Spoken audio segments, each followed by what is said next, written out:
皆さんこんにちは。今回はベランダガーデニングであまりお金をかけずにガーデニングを楽しむ方法4つをご紹介します。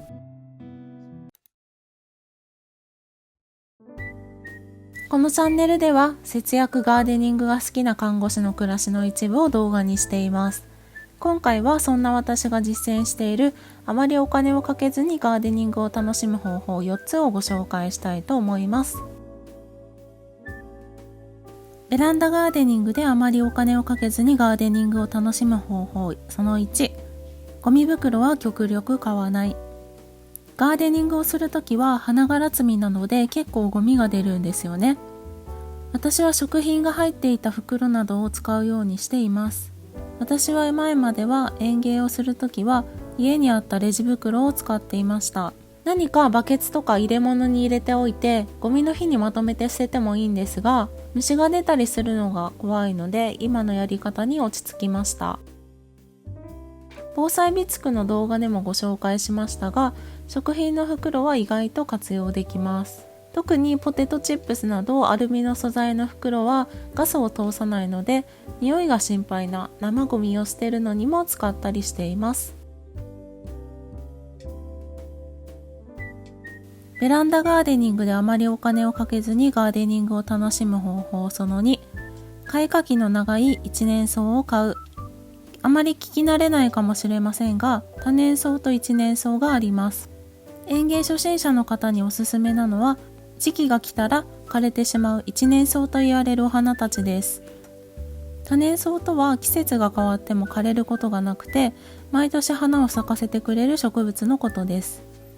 花をつけたり実をつけたりする季節は種類によって異なりますが、いずれにしても毎年花や実をつけて数年間はそのサイクルを繰り返します。一方の一年草は種から発芽して成長して花が咲いて、また種ができると枯れてしまいます。これを聞くと多年草の方がお得じゃんと思うかもしれません。確かに多年草は一度買ったら何年も咲くっていうメリットがあります。だけど単価が高いし、元を取るならちゃんと何年も枯れないように管理をしないといけないです。この点で私はまだまだ園芸初心者で、育てる環境を把握しながら試行錯誤してやっている段階だし、忙しい時などはあまり目をかけられない時もあります。なので一年草がメインでいいかなって思います。一年草は比較的安く手に入るし、かなり花数が多いので、開花期も長いのでパフォーマンスが特にいいです。このビオラも11月から3月の今までずっと咲き続けています。ちなみにこれはオークションで20株1300円で購入しました。詳しくはこちらの動画で紹介しているので、もしご興味がある方は見ていただけると嬉しいです。一年草で代表的なのはパンジー、ビオラ、日々草、ペチュニアなどです。とは言ってもバラなども育てたりしていて、少しずつ多年草にチャレンジはしています。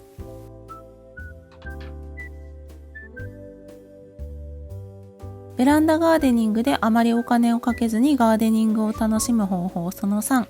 園芸店に行く月を決める。私は今あるお家のお花を想像しながらお店でお花を購入するのが苦手です。園芸を始めた当初はホームセンターや園芸店にフラッと行ってしまうと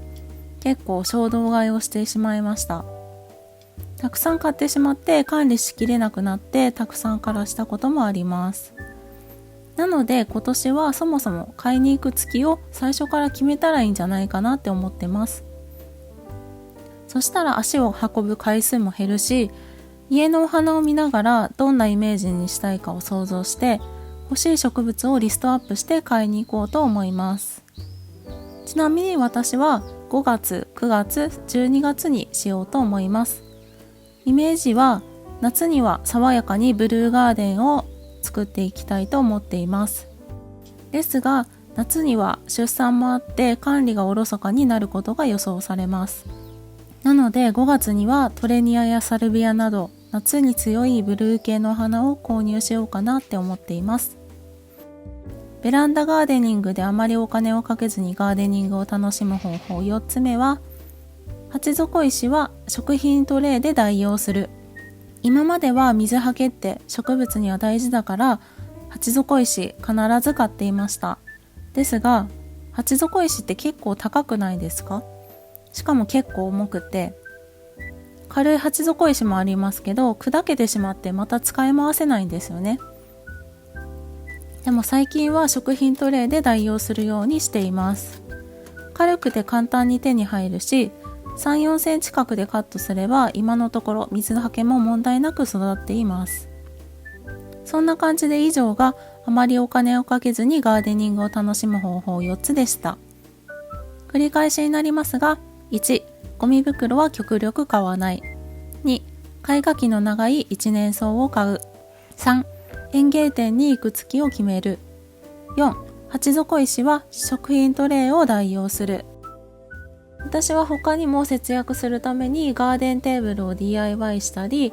ガーデン雑貨も手作りしたりしています。皆さんもガーデニングの節約方法で意識していることがあればコメント欄で教えていただけると嬉しいです。